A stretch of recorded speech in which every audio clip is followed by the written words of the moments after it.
So I need us to be real for a moment. Your exam is coming up for your medical boards. You've got stacks of notes, textbooks are piling up, and maybe you have some books you've even highlighted stuff and you barely remember touching those things. And in the back of your mind, one question keeps whispering, what if I forget everything on the exam day? I'm sure this sounds familiar to you, right? If you've ever sat at a desk staring at your books and feeling that there's panic, I want you to stop right there. Just stop. Because today I am going to share with you 5 study strategies that will completely transform how you prepare for your medical board exam. And these strategies aren't just about studying harder, they are rather about studying smarter. Okay? And I promise you, if you stick with me to the end, I'm going to share one strategy that almost nobody uses. And it might just be the difference between scraping by in the exam and walking into the exam with total confidence. So let's dive right in right away. Strategy number 1, I need you to build a steady roadmap. Don't just open a textbook and start flipping the pages at random. That's like walking into a forest,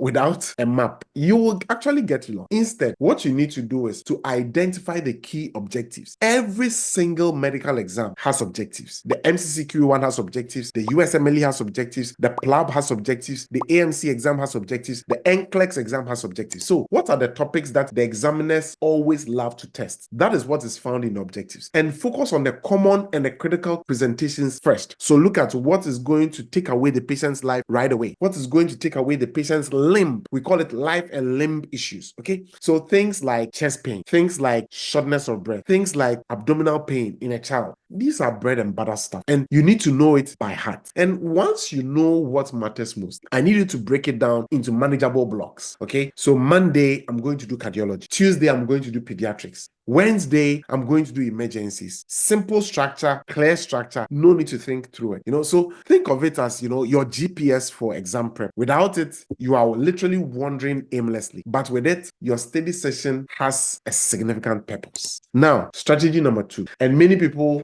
lean away from this, but I want you to face it, is that you need to diagnose your weaknesses. Now, here's where most students will go wrong. What do I mean by that? They spend all their time reviewing what they already know. For example, if you love cardiology, you keep going for the cardiology topics, but because, it feels safe to do that. But let's be honest, that does not move the needle. Instead, what you have to ask yourself is, what are my weaknesses? So you look at all the objectives and you ask yourself, what are my weaknesses? Is chest pain management a weakness? Is pediatric vomiting a weakness? What about the workup for anemia? Whatever it is, you don't have to avoid it. Rather, what you need to do is to attack it. Okay? And if you discover a knowledge gap, I need you to take a step and rewind. Go back to the basics. Go and relearn the foundation and then rebuild on top of what you are learning. It's like medicine itself. You don't just treat symptoms. You find the root cause and you diagnose your weak spots and you treat those weak spots aggressively, because that's how you can turn your weaknesses into strengths. Now, the strategy number 3 is, I need you to start thinking like a clinician. You're already a clinician, but I need you to start thinking like that again. Don't just look at this as textbook stuff. No, this is where the real exam mastery happens.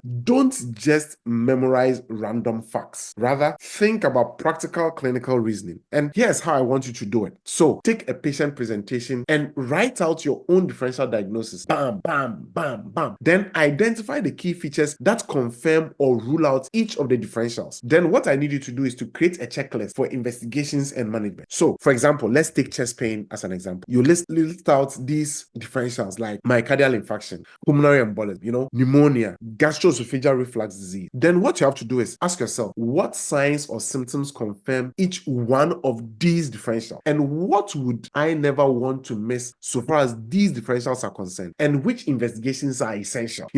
At this stage, you are asking yourself questions. And when you train your brain to think like this, then you stop panicking over random exam questions. The reason is because even if you don't know the exact answer, you can reason your way out of it, and it can help you to choose the right answer. And that is exactly how examiners think. And now the truth is that because you started thinking like a clinician, you are thinking like an examiner as well. Strategy number 4. I need you to study in groups. But when you're studying in groups, I need you to do it the right way. I'm not talking about very, very large groups. Study with groups which will help you. So now I know some of you are already rolling your eyes and go like, come on, Dr. Brony. You are thinking study groups don't work for me. But that is because most people do study groups wrong.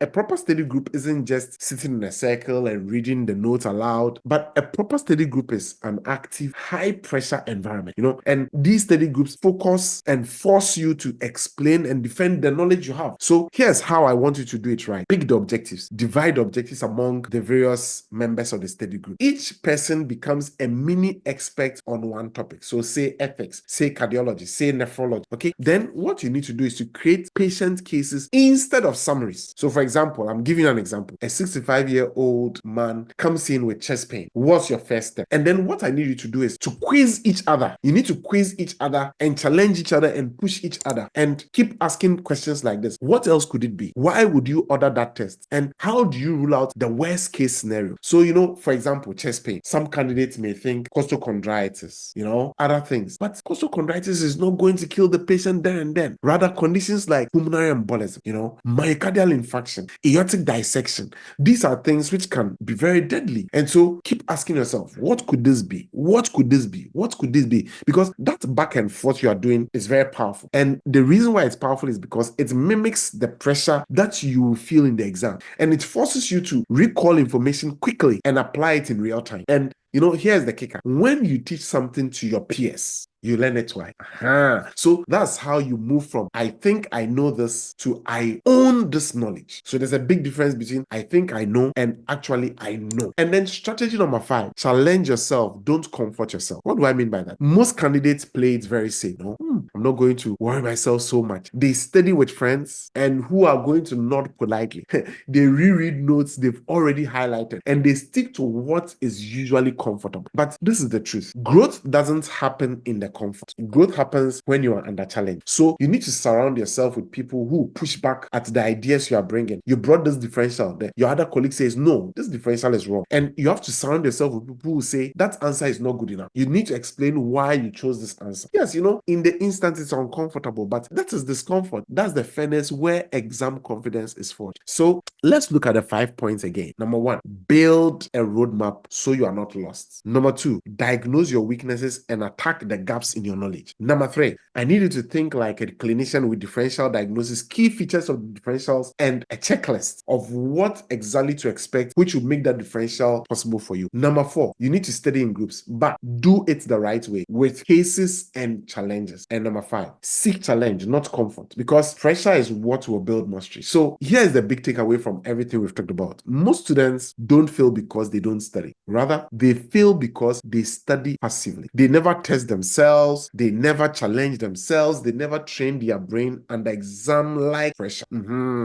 But if you apply these 5 strategies, you walk into your exam not just prepared, but very dangerous. Okay? And here's the part I want you to know. In subsequent videos, I'm going to reveal the single worst thing you can do the night before your exam and why so many students sabotage themselves without even realizing it. So what I need you to do is this. Hit on the like button, share this video with a friend or a group of friends, and if you're in medical school with your colleagues, and if you are studying as someone who is out of medical school and already practicing, share it with your study group members who are also preparing for the exam. And I also need you to subscribe so you don't miss anything which comes up when I load a new video. I'll see you in the next video. Bye-bye.